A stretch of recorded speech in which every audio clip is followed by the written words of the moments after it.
대한민국의 조용기 목사님을 소개합니다. 오늘 저는 여러분과 함께 용서와 화해라는 제목으로 말씀을 나누고자 합니다. 네덜란드의 유명한 복음 전도자였던 고리 텐 붐 여사는 그의 생애 속에서 용서와 화해와 치유의 이야기를 이렇게 했습니다. 고리 텐 붐 여사의 가족은 나치 독일이 화란을 점령했을 때 유대인이라고 해서 체포되어 강제노동 수용소에 수용됐습니다.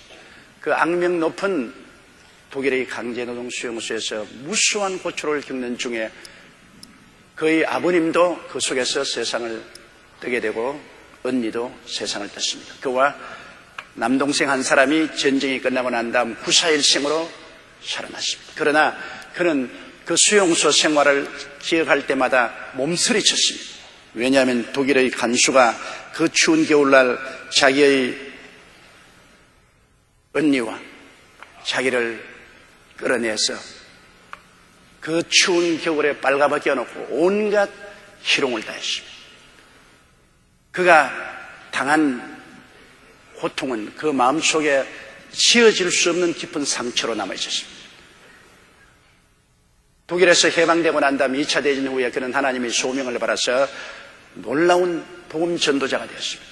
더구나 원수의 나라였던 독일에 가서 복음을 전가하는 하나님의 소명을 받고 독일 여러 곳에 가서 복음을 전가했습니다. 그런데 한 번은 독일의 어느 도시에서 복음을 전가하고 난 다음 사람들이 나와서 그와 악수를 하는데 흐름한 외투를 걸치고 고개를 숙이고 악수를 하기 위해서 앞으로 나오는 한 사람을 바라보자 그만 온 전신에 피가 얼어붙고 피가 거꾸로 흐르기 시작했습니다. 그분이 다른 사람 아닌 그 강제노동 수용소의 악명 높은 독일 군인 간수였었습니다. 그 악명 높은 독일 군인 관수에 의해서 그 언니도 고초를 당하고 죽고 그도 수없이 고난을 당하고 수치와 곤욕을 입었습니다. 꿈에도 잊지 못할 몸서리치는 동물과 같은 인간이었습니다.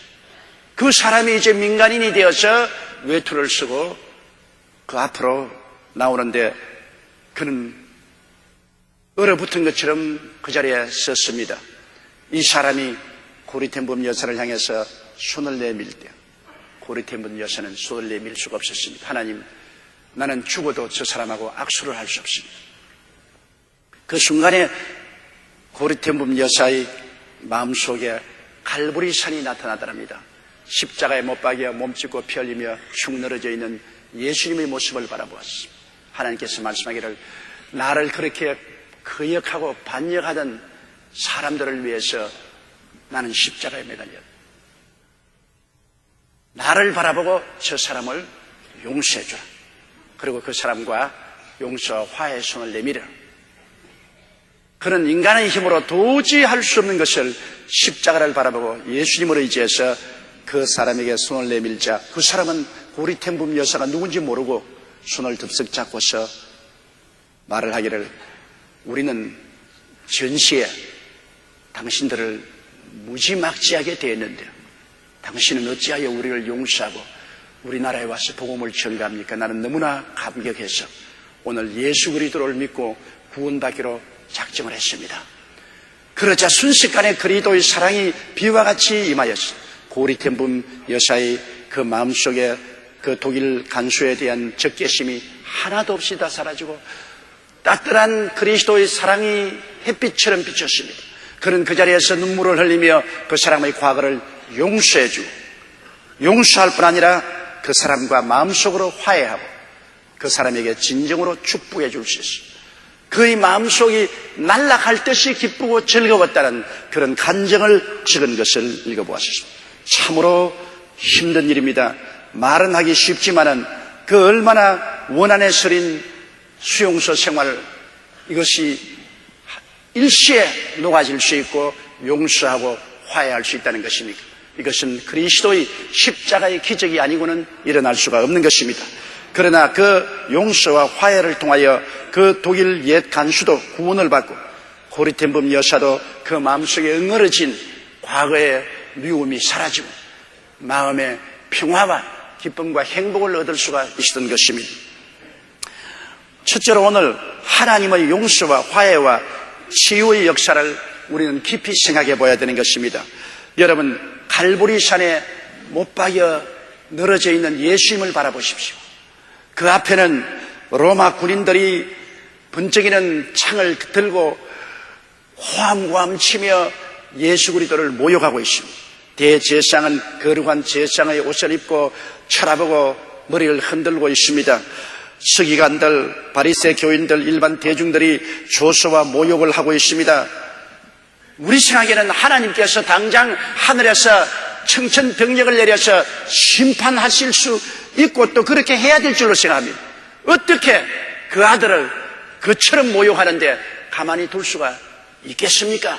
더구나 예수님께서 용서하시고 굶주린 자 먹여주시고 치료해 주시고 희망을 주셨던 그 사람들이 돌이켜서 은혜를 원수로 갚는 것을 보게 될 때 우리가 마음속에 치가 떨리지 아니할 수 없습니다. 그럼에도 불구하고 하나님께서는 내버려 두었었습니다. 하나님께서는 그 예수 그리스도를 통해서 그 모욕하고 발을 둥둥 구르며 침뱉는 사람들에게 손을 내밀고 있습니다. 나는 그러함에도 불구하고 너희들을 용서하고 너희들과 화해하고 너희들에게 소망 주기를 원하노라. 이 하나님의 메시지를 예수 그리스도의 십자가 고난을 통해서 우리는 받을 수가 있습니다. 이사야 53장 5절 6절에 그가 찔림은 우리 허물을 인하며 그가 상함은 우리 죄악을 인함이라. 그가 징계를 받음으로 우리가 화평을 누리고 그가 채찍에 맞음으로 우리가 나음을 입었도다. 우리는 다 양같이 그릇 행하여 각기 제 길로 갔거늘 야훼께서는 우리 무리의 죄악을 저에게 담당시켰다는 것입니다. 예수님은 한 번도 짓지 않은 죄를 모두 다 대신 짊어지고 그 죄값을 홀로 고통을 통해서 지불하시면서 하나님께서는 그리스도를 통하여 용서를 제시하시고 화해를 제시하시고 평안과 사랑을 제시해 주시는 것입니다. 수고하고 무거운 짐진 자들은 다 내게로 오라고 십자가를 통하여 초청하고 있는 것입니다. 여러분, 이 위대하고 거룩한 하나님의 용서와 화해의 메시지를 예수 그리스도의 십자가를 통해서 우리는 받아들여야 됩니다. 지금도 예수 그리스도는 갈보리 십자가에 몸짓고 피 흘리신 그 모습을 가지고 우리에게 다가오고 있는 것입니다. 우리를 원망하지 않습니다. 욕하지 않습니다. 꾸짖지 않습니다. 협박하지 않습니다. 주님께서는 십자가에 매달려 몸짓고 피 흘린 모습으로 우리 앞에 계십니다. 그리스도를 통해서 하나님 말합니다. 내가 죄를 지었음에도 불구하고 못났음에도 불구하고 버림을 받아야 마땅함에도 불구하고 나는 내 아들 예수 그리스도의 못 박인 그 은혜를 통해서 값없이 용서하노라. 너와 나의 원수된 담을 헐고 너를 용서하고 너와 화해하기를 원하노라. 나는 너에게 의와 영광을 주고 소망과 기쁨을 주기를 원하노라. 그러므로 수고하고 무거운 짐진 자는 내게로 오라고 하나님은 초청하고 계신 것입니다. 그러므로 이 하나님의 초청을 받아들여서 오늘날 우리가 해야 될 일은 믿고 화해를 해야 되는 것입니다. 하나님과 원수되어서 언제까지 그렇게 살 수는 없습니다. 하나님과 우리는 화해해야 됩니다. 머리를 하늘로 두고 사는 우리들이 하나님과 대적해서 하나님과 우리 사이에 담을 치고 행복하게 살 수는 절대로 없습니다. 이 세상에 부귀 영화 공명 권세가 우리에게 해방과 기쁨과 평안을 갖다 줄 수 없습니다. 하나님과 화해해야 됩니다. 고린도후서 5장 18절로 19절에 모든 것이 하나님께로서 났나니 제가 그리스도로 말미암아 우리를 자기와 화목케 하시고 또 우리에게 화목케 하는 직책을 주셨으니 이는 하나님께서 그리스도 안에 계시사 세상을 자기와 화목케 하시며 저희 죄를 저에게 돌리지 아니하시고 화목케 하는 말씀을 우리에게 부탁하시느니라. 우리 죄를 우리에게 돌리지 아니하시고 예수 그리스도를 통하여 우리의 죄를 온전히 용서하시고 그리스도 안에 계셔서 우리와 화목하자고 말합니다. 여러분에게 오늘 하나님께서 예수를 통하여 손을 내미시면서 나와 화목하자. 이 이상 더 나와 대결하지 말라. 나와 원수되지 말라. 이제 나와 화해하자. 모든 구름을 제끼고 화해의 따뜻한 햇빛을 받아들여라. 나와 화해하자. 우리가 하나님께 나와서 화해해 주시옵소서 해도 될 것인데 하나님께서는 친히 구하지도 않은 우리에게 나타나셔서 그리스도를 통하여 용서받아라. 나와 화해하자. 하늘과 땅을 지으시고 인간의 생사화복을 주장하시는 하나님과 화해하자. 그리고 나와 함께 살자. 이 얼마나 놀라운 초청인 것입니까? 우리가 태어나서 지금까지 살면서 이런 위대한 초청은 받은 적이 없습니다. 이런 초청에 우리가 거부하면 우리는 다시 이 세상에 설 자리도 없고 미래를 바라보고 소망을 가질 수도 없지 않겠습니까? 여러분, 오늘 예수 그리스도를 구주로 모신다는 것은 그리스도 안에서 하나님이 우리에게 값없이 주시는 용서를 받아들이는 것이고, 용서 저 건너편에 화해를 받아들여서 하나님이 내 안에, 내가 하나님 품 안에 들어가서 하나님의 아버지가 되고 우리가 하나님의 자녀가 되어서 이 땅에서부터 영원토록 하나님과 함께 사는 것을 의미하는 것입니다. 생명의 근원 되시는 하나님과 우리가 함께 산다는 것이 얼마나 놀라운 특권이요 위대한 축복이 아니겠습니까? 예수를 믿고 하나님께 용서받고 화해받은 사람이 남은 여생 살아갈 수 있는 목적은 무엇이겠습니까? 우리의 사명은 무엇입니까? 이제 우리는 어느 곳에 가든지 화해의 사도가 되어야 되는 것입니다. 고린도후서 5장 20절 21절에 이러므로 우리가 그리스도를 대신하여 사신이 되어 하나님이 우리로 너희를 권면하신 것 같이 그리스도를 대신하여 간구한 너희는 하나님과 화목하라. 하나님이 죄를 알지도 못하신 자로 우리를 대신하여 죄를 삼으신 것은 우리로 하여금 저희 안에서 하나님의 의가 되게 하려 하십니다. 이제 우리는 하나님의 사신이 되어야 되는 것입니다. 온 세계에는 우리 한국이 파견한 대사관이나 공사관이 있고 우리 한국을 대신한 대사나 공사가 있습니다. 우리나라의 사신입니다. 우리는 이제 하늘나라의 사신, 하나님이 우리를 이 세상에 파견해 놓아서 하나님을 대신하여서 이 세상에게 하나님의 화평을, 화목을 선포하는 사신이 되어야 되는 것입니다. 우리는 가는 곳마다 외쳐야 되는 것입니다. 하나님이 죄를 알지도 못하신 자로 우리 때문에 죄로 삼으셨다. 그냥 죄인이 된 것이 아니라 온전히 죄를 삼으셨다. 예수님은 죄 없이 태어나시고 죄 없이 살았는데 우리 죄 때문에 죄가 되셨다. 그리고 십자가에서 몸짓고 피 흘려 죽으심으로 우리의 죄를 다 청산하시고 없애버렸다. 우리는 예수 믿으면 주 안에서 하나님의 의가 되십니다. 얼마나 의롭게 되느냐? 하나님처럼 의롭게 되십니다. 그러므로 하나님 품 안에 안길 수 있고 하나님이 우리에게 들어올 수 있다. 우리는 값없이 용서를 받을 수가 아니라 의롭게 되었다. 하나님처럼 의롭게 되었다. 성경에는 하나님의 의가 되겠다. 그러므로 이제 하나님과 화목하라. 우리는 가는 곳마다 예수 믿고 용서받고 의롭게 되고 하나님과 화목하라. 그리고 하나님을 찬미하고 하나님을 사랑하고 하나님께 기도하고 하나님의 도움을 받고 살아라. 여러분, 우리가 그리스도 안에서 하나님의 용서와 의를 받고 화목하게 되었다면 우리 마음속에 담대함은 말로 다 할 수 없습니다. 하나님과 화목하게 되었은지 하나님과 우리 사이에 구름 한 점이 있을 수가 없습니다. 그러므로 우리는 성령의 도우심을 받아 강하고 담대한 믿음을 가질 수 있습니다. 이제는 하나님이 온전히 예수 안에서 나를 사랑하고 나를 껴안아 주셨으니 하나님이 우리 안에 계시고 내가 하나님 편에 섰습니다. 예수 이름으로 우리가 하나님 뜻대로 무엇이니 담대하게 구하면 하나님이 안 들어줄 리가 없습니다. 이제는 하나님과 우리 사이에 막힌 담이 없기 때문인 것입니다. 우리는 하나님 앞에 당당하게 두 손 들고 들어갈 수가 있고 하나님을 끌어안을 수가 있습니다. 하나님의 활짝 편 그 가슴에 우리는 뛰어들어갈 수가 있습니다. 왜냐하면 예수 그리스도를 통해서 용서를 받고 하나님처럼 의롭게 되고 화목하기 때문인 것입니다. 이것을 우리가 체험하고 우리는 남은 여생 가는 곳마다 사람을 만날 때마다 일어서는 곳마다 앉는 곳마다 이 복음의 사신이 되어야 되는 것입니다. 그리스도 안에서 용서와 의를 받고 화목하라. 이 삶도 하나님과 원수되지 마라. 마지막 때가 올 때 원수된 사람은 심판을 받고 영원한 멸망의 구덩이에 떨어질 수밖에 없지만은 용서와 의와 화목을 얻은 자는 하나님이 예비한 영원한 천국에 가서 하나님과 더불어 살게 된다는 이 메시지를 전가하는 화목의 사실이 되어야 되는 것입니다. 둘째로 오늘 우리가 생각해 봐야 될 것은 용서와 화해가 없는 곳에서는 형벌이 따른다는 것을 알아야 되는 것입니다. 우리가 용서해주고 화해하지 아니하면 마음속에 계속해서 미움을 가지고 원한을 품고 있으면 거기에 대한 형벌이 따라온다는 것입니다. 마태복음 18장 23절로 34절에 주님께서 이런 말씀을 하셨습니다.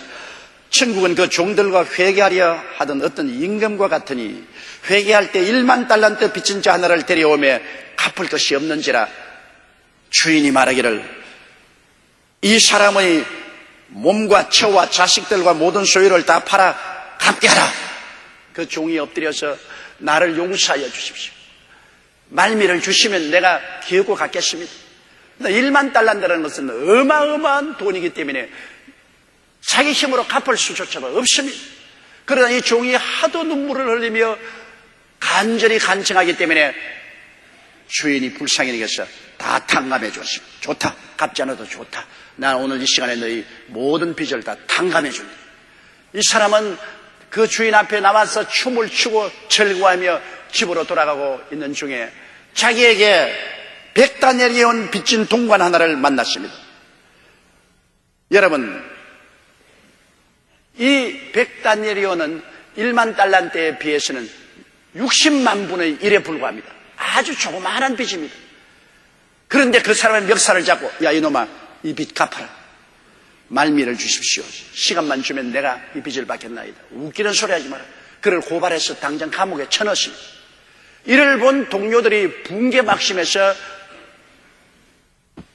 임금에게 가서 호소를 했습니다.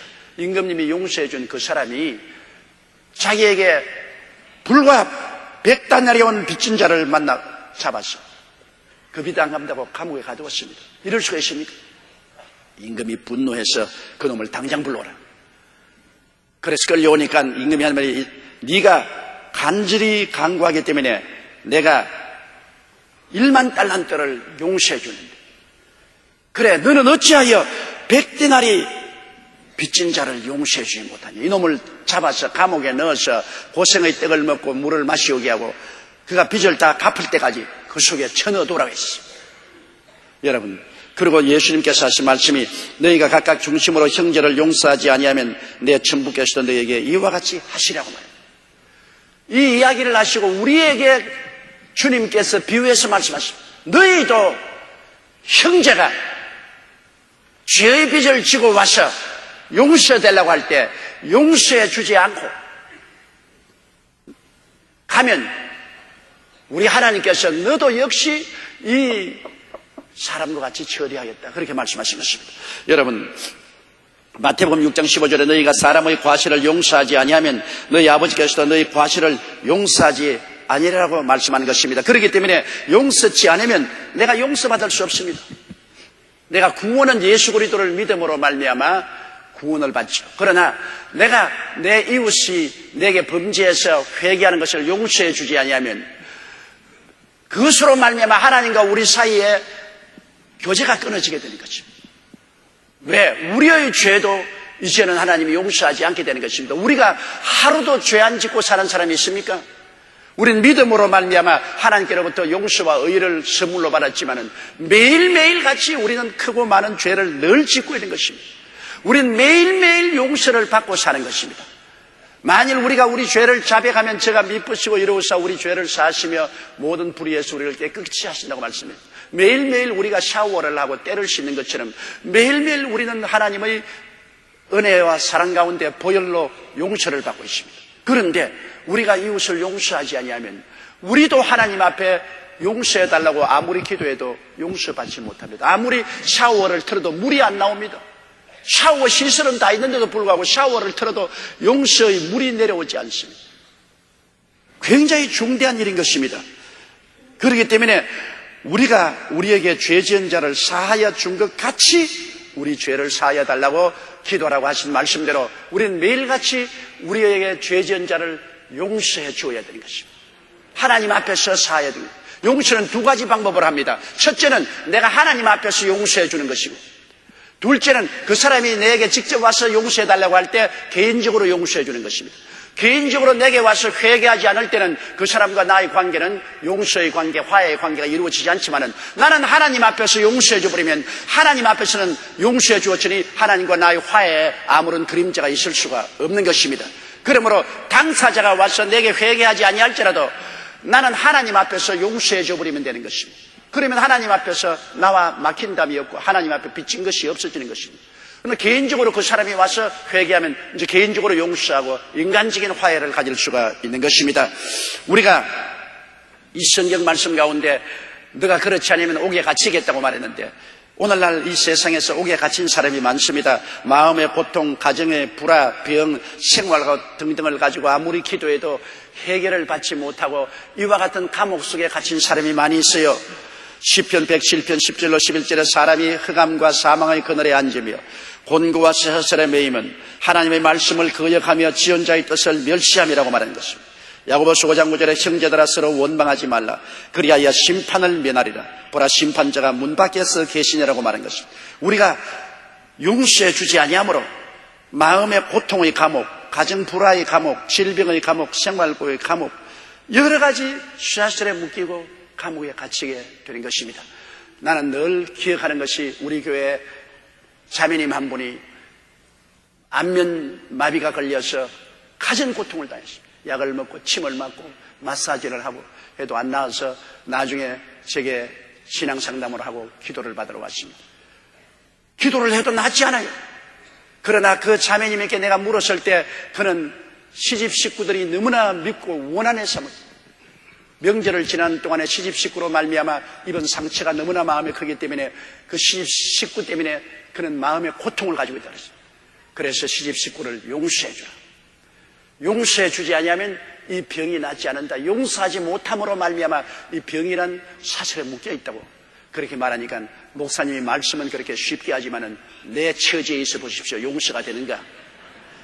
나는 마치 종처럼 일하고 고생을 하는데 나에 대해서 시집 식구들이 가한 모욕은 말로 다 할 수 없어요. 그래서 그래도 용서해 주지 아니하면 그 병이란 쇠사슬에서 노예날 받을 수가 없다. 그는 하는 말이 차라리 안면신경이 마비되어 있을지언정 용서는 해줄 수 없다고 그랬습니다. 그래서 늘 이렇게 신경이 마비되어 고통을 당하는 것보다는 용서해 주는 게 좋지 않냐. 사랑해 주는 게 좋지 않냐. 활짝 뛰어요. 사랑을 하다니요. 나는 죽어도 사랑 못해요. 그런데 제가 가만히 기도하다가 보니까 주님께서는 사랑하라는 말은 없어요. 용서하라는 말만 있지. 그래서 내가 잘못했다고. 성경에 보니까 용서하라는 말은 있어도 사랑을 하라는 말은 없으니까 먼저 용서하고 난 다음에 더 능력이 생기거들랑 사랑을 하십시오. 용서부터 먼저 하십시오. 그래서 권면에서 그가 눈물을 흘리고 용서를 하고 난 다음 안수기도를 받고 그 안면신경통이 깨끗이 낫는 것을 보았습니다. 용서하지 아니할 때 여러분 우리는 마음의 고통, 가정의 불화, 병, 생활고 같은 쇠사슬에 묶이게 되는 것입니다. 그렇기 때문에 우리가 용서받은 것처럼 우리는 하나님 앞에서 용서해야만 되는 것입니다. 셋째로 우리는 용서하고 화해하는 생활을 꼭 해야 됩니다. 자기가 얼마나 용서에 빚진 자라는 것을 생각해야 됩니다. 여러분과 제가 하나님 앞에 섰을 때 우리가 얼마나 용서에 빚진 자입니까? 우리가 지은 죄, 알고 지은 죄, 모르고 지은 죄, 사람들이 아는 죄, 사람의 눈에 감추인 죄가 얼마나 많습니까? 우리의 죄가 태산보다 큽니다. 우리는 그 아는 죄도 용서받고 모르는 죄도 주님 앞에 눈물로 기도할 때 하나님과 나 사이에만 아는 죄도 하나님께서 다 용서해 주셨습니다. 여러분, 하나님은 용서하면 잊어버리는 것입니다. 주님께서는 우리의 죄를 영원히 깊은 바닷속에 던졌다고 말했으며 동이 서에서 먼 것처럼 우리의 죄를 옮겨버렸다고 말했으며 우리의 죄를 등 뒤로 던져버렸다고 말했습니다.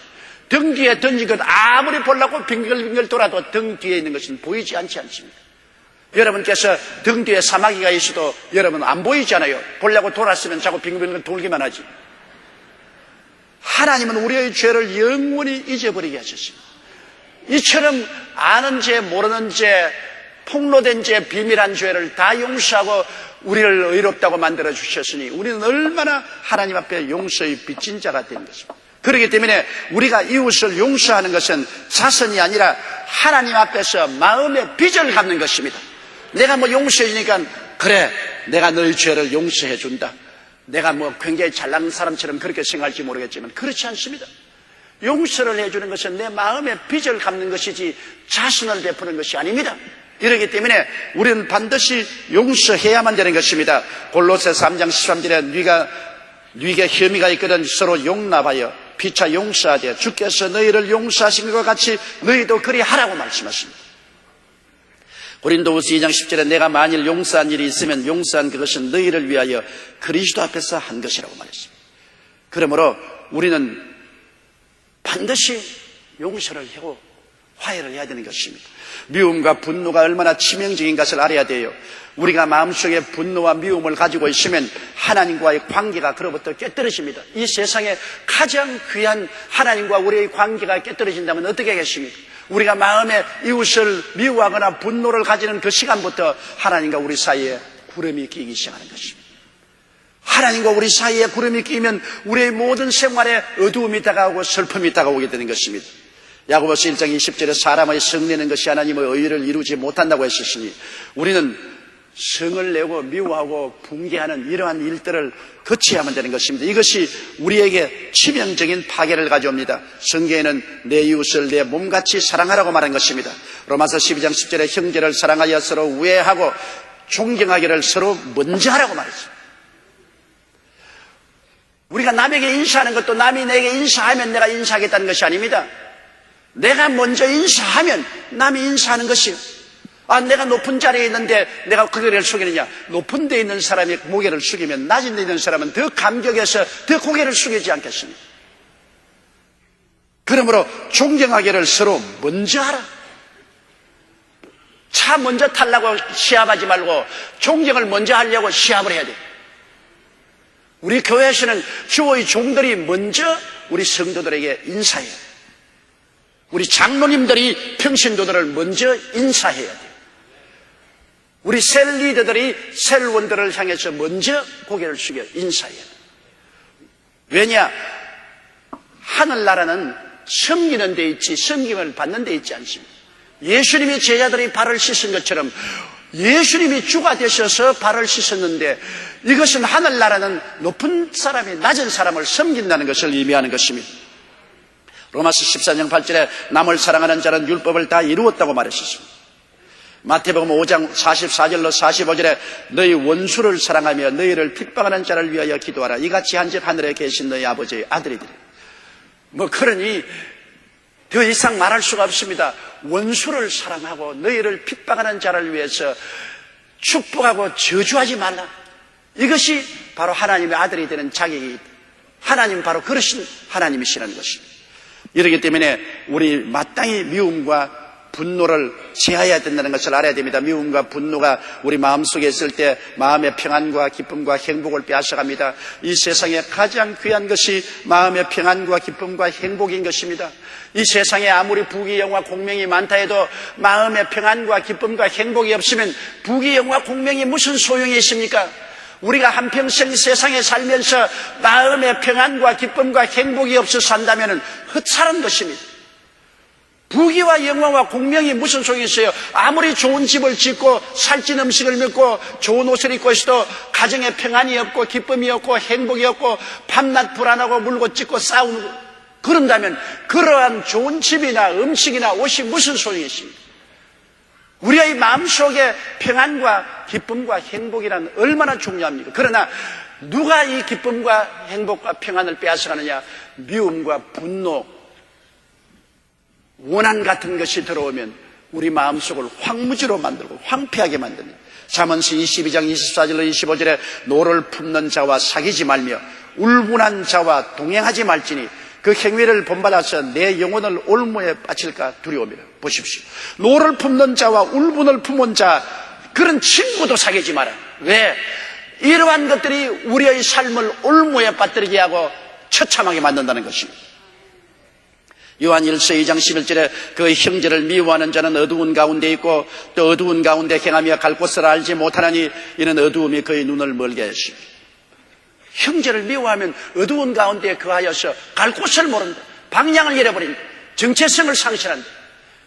얼마나 무서운 말인 것입니까? 빛을 잃어버린다.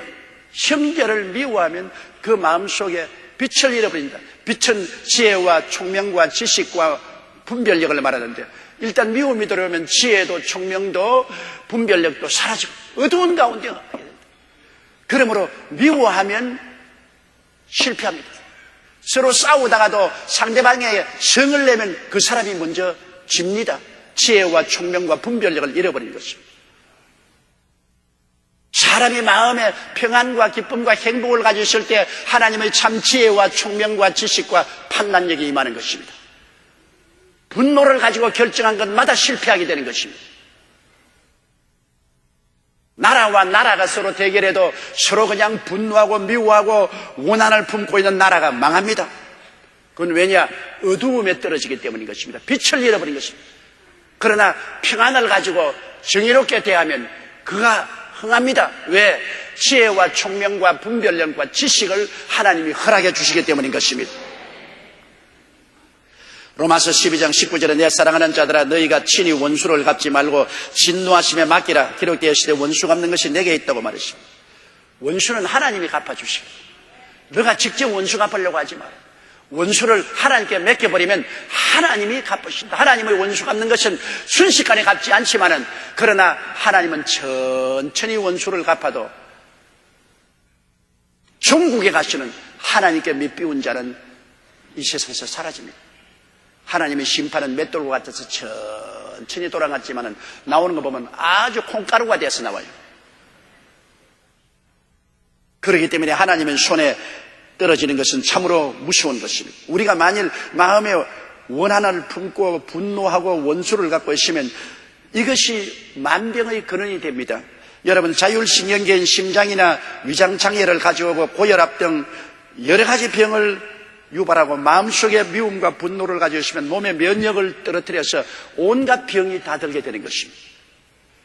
오늘 의사들은 말하기를 억울한 감정이나 분노가 쌓이면 스트레스 호르몬이 과도하게 분비되어서 여러 가지 협심증, 심근, 경색, 중풍, 소화장애, 두통, 불면증 같은 온갖 병이 다 생기는 것입니다.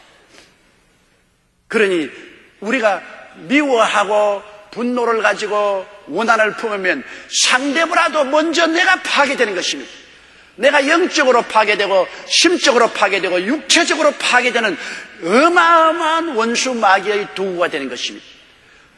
신속히 마음속의 미움과 원한을 풀어버려야 돼요. 하나님 앞에서 용서해버려야 돼요. 그리고 내 마음에서 털어버려야 돼요. 그래야 내 육체의 건강을 유지할 수 있습니다. 마음의 평안을 가지고 있는 사람이 오래 삽니다. 마음의 분노를 가지고 뛰는 사람이 오래 살지 못해요. 여러분 호랑이나 사자는 불과 오래 살아야 20년밖에 못 삽니다. 그러나 거북이는 보세요. 물에 엎드려서 도대체 살았나 죽었냐 모릅니다. 그래도 그는 천년을 삽니다. 분노가 끓어서 코함을 치고 숯불에서 눈을 번득거리며 다니는 호랑이나 사자는 그 분노로 말미암아 얼마 있자 죽지요. 그러나 거북이는 천년을 살지 않습니다. 오래 사시려거든 마음의 분노를 거치십시오. 미워함을 거치십시오. 이를 다 하나님 앞에서 풀어버리게 되시기를 주의 이름으로 축원합니다. 잠언서 19장 11절에 노하기를 더디하는 것이 사람의 설기요 허물을 용서하는 것이 자기의 영광이라고 말했습니다. 허물을 용서하면 영광이 다가와요. 허물을 용서하지 않으면 수치와 곤욕이 다가와요. 에베소 4장 25절로 20절에 그런 거짓을 버리고 각각 그 이웃으로 더불어 참된 것을 말하라. 이는 우리가 서로 지체가 됨이니라. 분을 내어도 죄를 짓지 말며 해가 지도록 분을 품지 말고 마귀로 틈을 타지 못하게 하라.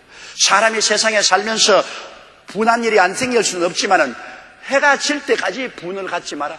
그날 분은 그날 풀어버려라. 분을 내일까지 끌고 가지 말라고 성경은 말하고 있는 것입니다. 그리고 우리가 용서했으면 반드시 화해해야 되는 것입니다. 나는 어느 가정의 이야기를 들었습니다. 아버지가 그 맏아들이 아버지의 말에 순종하지 않아서 굉장히 분노해서 집에서 쫓아내버렸습니다. 그래서 보따리를 사고 집 밖에 나갔어요. 그 부인이 너무나 마음이 안타까워 기도하고 그 남편을 설득해서 결국에 그 아들을 용서하게 하고 집에 들어오게 했습니다. 그래서 그 아들이 집에 들어와서 2층 방에 들어가는데 평소에는 아버지와 어머니와 그 아들이 함께 다 식탁에서 식사했는데 아버지가 절대로 식탁에는 못 온다. 내가 용서를 해서 집에는 들어오게 했지만은 나하고 식탁에는 못 앉는다. 용서는 해서도 화해를 하지 않은 것입니다. 그래서 그 화해를 붙이려고 어머니가 아무를 애를 써도 아버지가 하는 말이 아들만 내려오면 나는 밥 안 먹고 간다. 그래서 과연 아들이 내려오니까 숟갈 놓고서 가버립니다. 용서는 해주면서 화해를 하지 않습니다. 그래서 그 부인이 계속해서 남편을 위해서 기도하고 설득한 결과에 어느 날 그는 아들이 2층에서 밥 먹으러 내려올 때 일어나서 아들을 끌어안고 내가 너 용서할 거 아니라 너와 이제 화목한다. 나하고 같이 밥 먹자. 그날로부터 함께 식탁을 같이 하면서 화해를 했다는 이야기를 들었습니다. 용서하고도 화해를 안 하면 안 돼요. 우리 하나님은 예수 그리스도 안에서 우리를 용서하시고 난 다음 우리와 화해해버린 것입니다. 과거에 하나님 앞에서 나쁜 짓 한 것 주님 다 용서해버리고 그에 대한 원한을 품지 않고 화해해버렸으니 우리도 용서했으면 화해를 해야 되는 것입니다. 그래서 서로 즐거운 교제가 이루어져야 되는 것입니다. 용서해주고 난 다음에도 돌아서서 내내 욕하고 손가락질하고 비평한다면 그거는 올바른 용서가 아닙니다. 용서해 주었으면 이제는 모든 과거를 다 청산해버리고 그때로부터 화해를 해야 되는 것입니다. 이제 비평하고 비난하고 욕하고 그렇게 하지 말아야 되는 것입니다. 화해를 하면은 사랑은 허다한 허물을 덮나니라 허물을 덮어버리고 사랑은 남의 장점을 바라보고 긍정적으로 바라보고 긍정적으로 말하게 되는 것입니다. 요한 1서 4장 10절에 사랑은 여기 있으니 우리가 하나님을 사랑한 것이 아니요 오직 하나님이 우리를 사랑하사 우리 죄를 위하여 화목제로 그 아들을 보내셨습니다. 일방적인 사랑입니다. 우리가 하나님을 사랑한 적이 없어요. 그런데 하나님은 일방적으로 아들을 보내셔서 우리를 사랑하시고 화해를 선포하신 것입니다. 요한 1서 4장 19절에 우리가 사랑하면 그가 먼저 우리를 사랑하셨습니다. 하나님이 먼저 우리 사랑해 주셨기 때문에 우리는 그 사랑에 반응해서 우리가 하나님을 사랑하던 것이 아니겠습니까? 에베소 4장 31절에 서로 인자하게 하며 불쌍히 여기며 서로 용서하기를 하나님이 그리스도 안에서 너희를 용서하심과 같이 하라. 이거 중대한 빚을 하나님이 지우시는 것입니다. 하나님이 그리스도 안에서 너를 용서한 것처럼 그와 같이 너도 이웃을 용서하라. 우린 빚졌습니다. 예수 그리스도의 십자가를 바라볼 때마다 우리는 얼마나 용서의 빚을 지고 있는 것을 알아야 되는 것입니다. 예수 믿는 사람은 십자가를 늘 바라보지 않아요. 십자가를 바라보고 남편을 용서해야 되는 것입니다. 십자가를 바라보고 아내를 용서하십시오. 십자가를 바라보고 자식을 용서하십시오. 십자가를 바라보고 부모를 용서하십시오. 십자가를 바라보고 이웃을 용서하십시오. 그리고 화목하십시오. 이것이 우리 크리스찬이 되는 의미 있는 것입니다. 주여 주여 한다고 예수 믿는 것이 아닙니다. 교회 왔다 갔다 한다고 크리스찬이 되는 것이 아닙니다. 내용적으로 그리스도를 닮아야 될 것입니다. 십자가에서 용서와 화해가 없으면 우리의 신앙은 형식만 있지 내용이 없는 신앙이 되고 마는 것입니다. 마태복음 5장 24절에 예물을 제단 앞에 두고 먼저 가서 형제와 화목하고 그 후에 와서 예물 드려. 예물 드리기 전에 화해가 먼저 와야 되는 것입니다. 하나님께서는 종교적인 의식을 원하지 않습니다. 용서와 화해부터 먼저 하고 그 다음 내게 제물 드리면 내가 기쁘게 받지만은 용서와 화해를 하지 않고 내게 아무리 제사를 드려도 받지 않겠다는 것입니다. 몸에 병이 들면 치료를 해야만 합니다. 마음의 병인 미움과 분노도 반드시 치료해야만 합니다. 그 치료의 길은 용서와 화해밖에 다른 도리가 없습니다. 하나님과 인간관계도 용서와 화해를 통하여 창조적 근본으로 회복되어야 합니다. 그리고 그 길은 갈보리산 십자가에 매달려 제물 대신 예수님을 모셔드리는 길밖에는 다른 길이 없습니다. 마가복음 11장 25절의 말씀을 기억하십시오. 서서 기도할 때 아무에게나 혐의가 있거든 용서하라. 그리하여 하늘에 계신 너희 아버지도 너희 허물을 사하여 주시라. 오늘 여러분이 교회에 와서 예배를 드리는 이 예배가 용서와 화해 없이는 효과가 없습니다. 하나님은 이 예배의 제사를 받아들이지 않습니다. 오늘 여러분이 찬송하고 기도하고 예배를 드리지만은 여러분의 가슴 속에 용서와 화해가 이루어지지 않으면 이 제사와 이 제물은 하나님께서 받아들이지 않고 고개를 돌리시는 것입니다. 하나님께서 세상을 이처럼 사랑하사 독생자를 주시고 그 아들 예수님이 십자가에서 억울하게 몸짓고 피 흘려 늘어진 것을 보십시오. 하늘과 땅을 지으신 그분, 말씀 한마디에 12영이나 되는 천사를 보내어서 그리스도를 십자가에서 내려오게 하실 수 있는 그분이 차원에서 우리의 죄를 짊어지고 못 박혀 피 흘려 고난당하시고 죽으시고 그를 통하여 우리에게 일방적으로 용서와 화목을 허락하여 주신 것입니다. 이 예수를 믿고 하나님께 용서와 의와 화목을 받은 우리들은 그리스도와 함께 우리 이웃을 용서하고 화해하고 사랑해야 될 책임이 있다는 것을 잊지 말게 되시기를 주의 이름으로 축원합니다.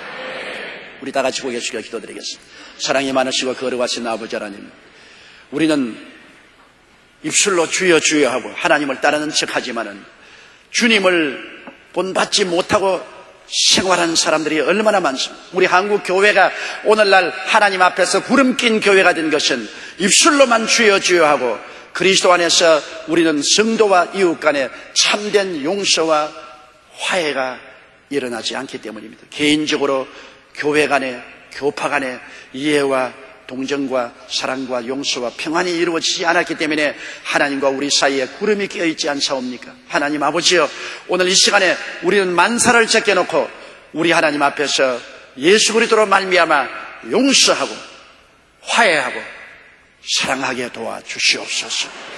예수님이 십자가에 못 박이지 아니했으면 우리가 그렇게 아니할지 모르겠지만은 이미 우리 주님께서 우리 모범이 되셔서 우리 한 사람 한 사람 앞에 십자가에 맥없이 매달려 있사옵니다. 그 메시지는 용서와 화해와 사랑입니다.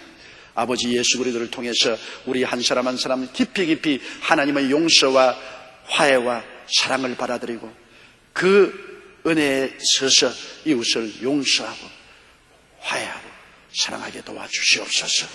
예수님 이름으로 기도드리옵나이다. 아멘. 할렐루야. 아멘. 목사님 감사합니다. 구독과 좋아요는 제작하는 데 힘이 됩니다. 감사합니다.